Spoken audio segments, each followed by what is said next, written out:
Today we have our clinical psychologist, Iakovina. Iakovina is working with us to make sure that we have a robust kind of clinical base as well as the personal experiences that I bring to the table. So welcome, Iakovina. Hi, Richie. So today, guys, we're going to be talking about Thanksgiving and Christmas. And I know that that's a difficult time for a lot of the guys that we have today, especially with family and friends, and especially the volume of food that we have. So I know from my personal experience that if I'm going home, home is always a place where there's a lot of joy, but there's also a lot of comments from my parents maybe about what kind of stuff I've been eating, how I'm eating it, how quickly, with what instruments, etc. And then especially in the UK with Christmas, I know there's a lot of chocolate around, there's a lot of kind of food around. And I know that's the case for a lot of other guys out there as well.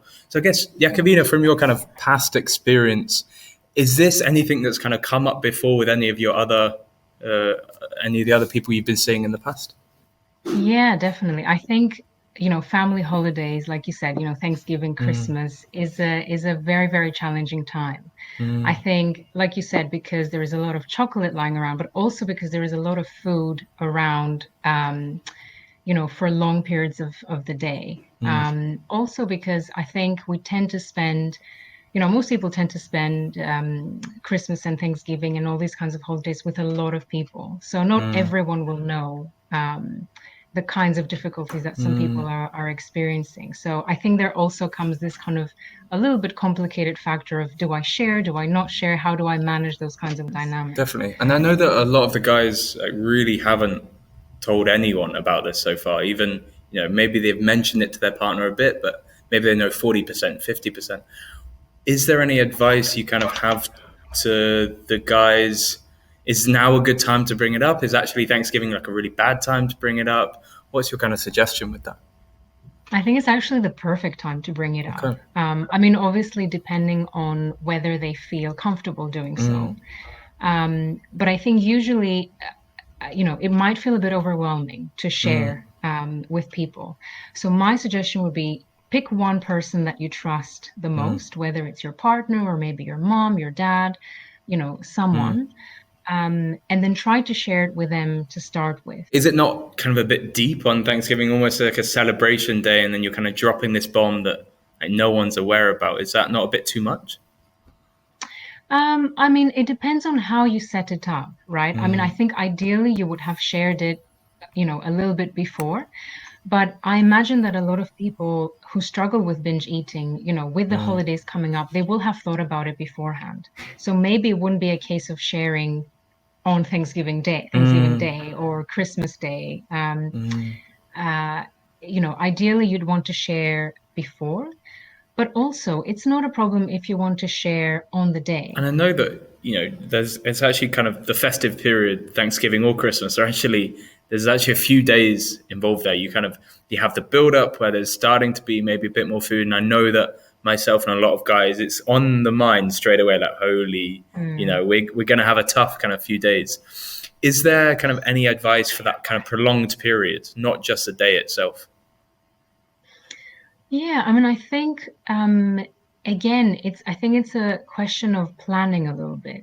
So, because I guess, with Christmas or Thanksgiving, usually we follow traditions, right? So at least in my experience, every year it's kind of the same, right? So, you have a particular place that you tend to go to, a particular menu, especially on Thanksgiving.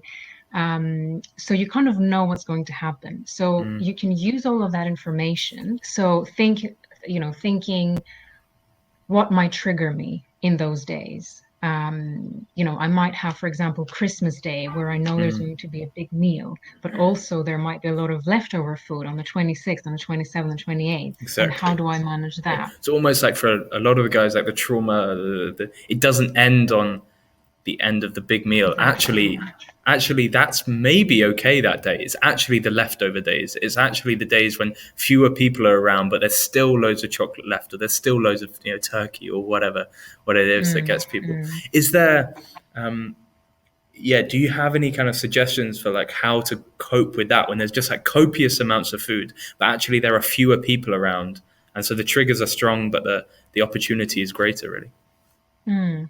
I think, again, you try to get the support of someone close to you. If you're alone, for example, if you live alone, you've hosted a party and you're left with tons of food. Again, this is where planning comes in. So you can have a list of things that help you in those situations. A lot of people find distraction quite helpful. So if they notice that there is an urge coming and I'm starting to think a lot about what's in the fridge right now, maybe I turn on the TV and watch my favorite Netflix program, or I read my book, or I go for a walk. I go out of the house. I go away from the food. It could be that I call a friend, someone that I trust and someone that I feel I can talk to. And I guess, is any of this advice different now with lockdown? Changing any dynamics, especially with going out? Maybe that was actually a way to get out of the house, away from the trigger foods before. Is there any way this changes now? I mean, I think it definitely makes it slightly more challenging. The fact that we're kind of stuck at home, but going for a short walk is still allowed, and we know that urges usually last between half an hour to an hour. So if we're able to kind of surf the urge, if you like, for 30 minutes, then the hope is that by then the urge will have, the strength of the urge will have subsided. For those guys who are, they're struggling kind of all day for say 5 hours, 6 hours, is there anything kind of more long term that you can suggest for that? I think, perhaps in the moment, again, using some of these distraction strategies, because I imagine that if it's 5-6 hours, the strength will not be consistently strong for 5 or 6 hours. So maybe when it's at its strongest, try to do, for example, do something that's quite powerful. Leave the house if you can.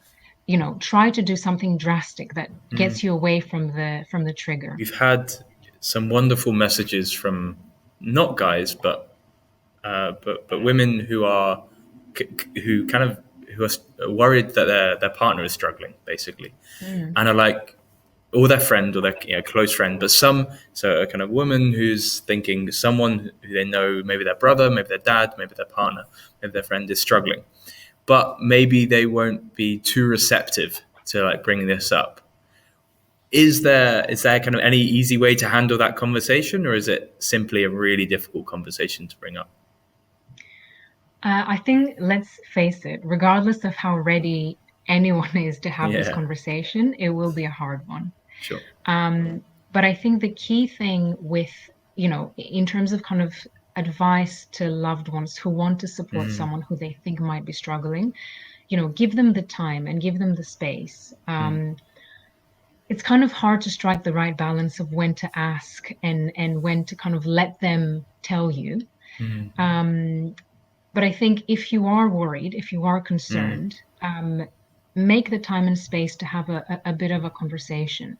And if they do become defensive, that's fine. You don't have to push to get the information that you want. It means that they're probably not ready to talk about it. What you could say is, something like, I understand it's not something that you want to talk about right now. However, I'm still worried, so I might ask you again in a couple of days or tomorrow or something like that. So it's more about kind of going with their pace, but also in some ways letting them know that I am worried, actually, and I do want to talk about it at some point when you're ready. So this has been, really good, Iakovina. Thank you so much for all the advice. I'm sure a lot of the guys out there really appreciate this. And then, to the guys out here, if it's Thanksgiving or if it's Christmas, you're seeing this, it's obviously a really tough time. First thing is, I hope you're doing okay. And then try to look after yourselves as best you can. And it's important to say that if it goes badly, that's okay. Even just being aware that something is going badly, even just being aware that actually there may be another path, is definitely a start. And that's why we're building Fella, to help the next million men in the next 5 years tackle their binge eating. So thank you again, Iakovina. It's been really great. And speak soon, guys.